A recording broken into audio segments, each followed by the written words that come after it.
Before we begin our celebration, I want to talk to you for about half an hour, and I apologize for this because I'm for the elimination of sermons on Sunday mornings, but I need to explain both for you and for the radio audience what we're going to do. It has been announced as an Aquarian Age religious service. I did not invent that title. It has nothing, so far as I know, to do with the Aquarian Age, if such a thing exists. And I don't like the word service. It's got all sorts of associations of sanctimoniousness. So I would rather call it a contemplative ritual. Period. Our purpose in doing this is to offer a suggestion to the churches, to the Christian, Jewish, and Islamic churches in particular. Because for a long, long time, the kind of religious celebration which they have conducted has been impossibly loquacious and didactic. Almost all our religious observances are nothing but talk.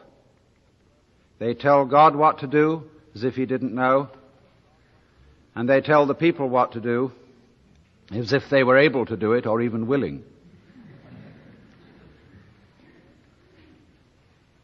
And this throwing the book at people and telling them the word, I think we've had enough of it. Because the history of religion is almost equivalent to the history of the failure of preaching.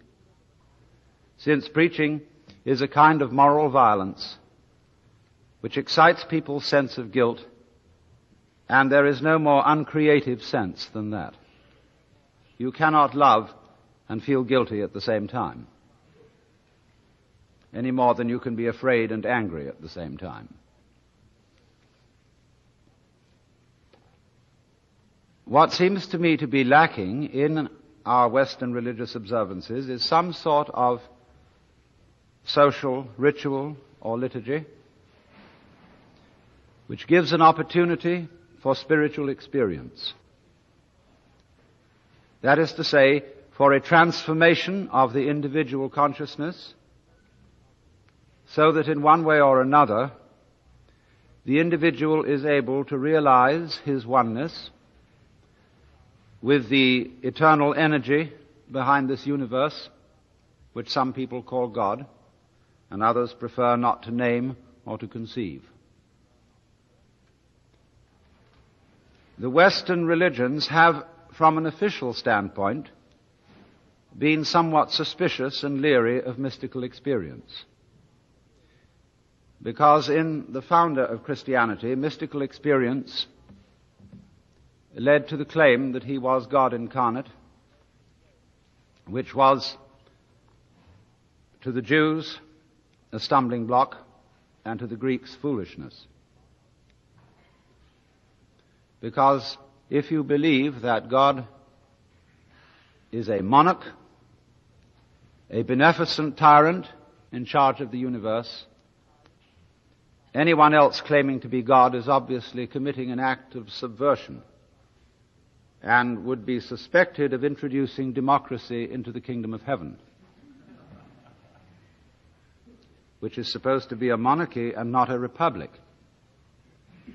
And I do not understand how we can be citizens of the United States, believing that a republic is the best form of government, but go on insisting that the universe is a monarchy.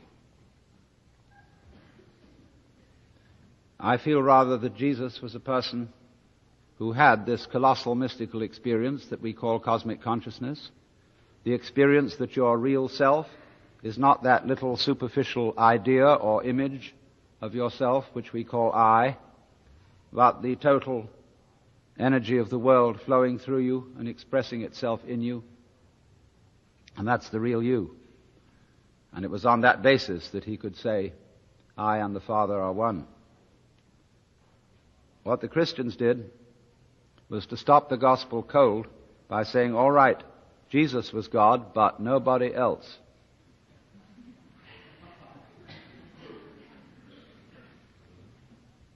And so, for lack of the spiritual experience of Jesus, nobody has been able to live the religion of Jesus. They have lived instead the religion about Jesus, which is a very different thing, because he's been put up on a pedestal and worshipped at a distance, and his example and life rendered ineffective, because you can't make the tail wag the dog, or the cart pull the horse.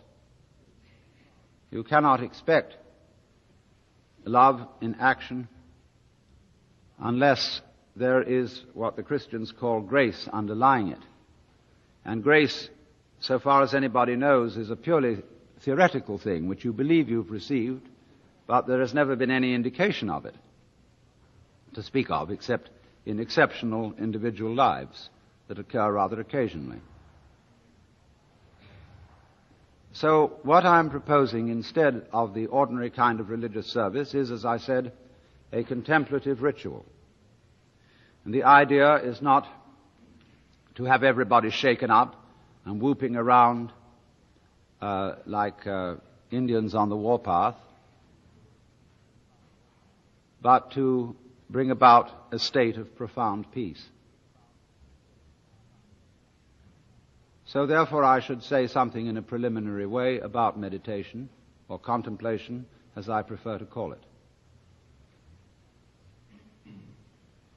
Usually, when Western people hear that an Oriental practices meditation, he asks, "What do you meditate on?" And that question puzzles a Buddhist or a Hindu, because you don't meditate on anything any more than you breathe on anything. You breathe, and in the same way you meditate. The verb is in a way intransitive. Meditation is the act of allowing one's thoughts to cease. As Patanjali puts it in the beginning of the Yoga Sutra, yoga meaning the art of meditation, more strictly speaking, yoga means union. The union of the individual and the universe. He says, after saying now yoga is explained, he says, yogas chitta vritti nirodha, which means yoga is stopping the agitation of thinking. Thinking is talking to yourself, or figuring to yourself. That's the way I use the word. Now, if I talk all the time, I don't hear what anyone else has to say. Consequently, if I talk to myself all the time, I don't have anything to think about except thoughts. There is no interval between thoughts during which I can come into touch with reality, that is to say, the world which thoughts represent, as words represent events, or as money represents wealth. And so if I'm never silent in my head, I'm living in a world of total abstraction, divorced from reality altogether. You may ask, what is reality? And people have various theories about what it is, but you must remember that they're all theories. Those who believe that reality is material are projecting upon the real world a philosophical theory about it. And those who say that it is mental or spiritual are doing likewise.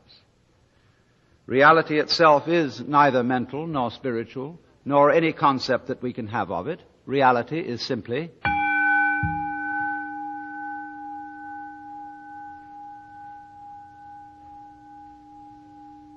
or anything else, non-verbal, and words are reality insofar as they are noises.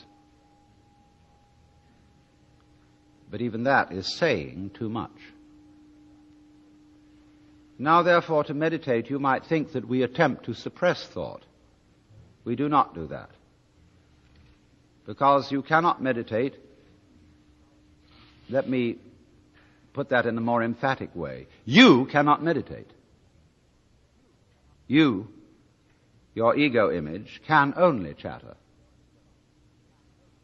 Because when it stops, it isn't there.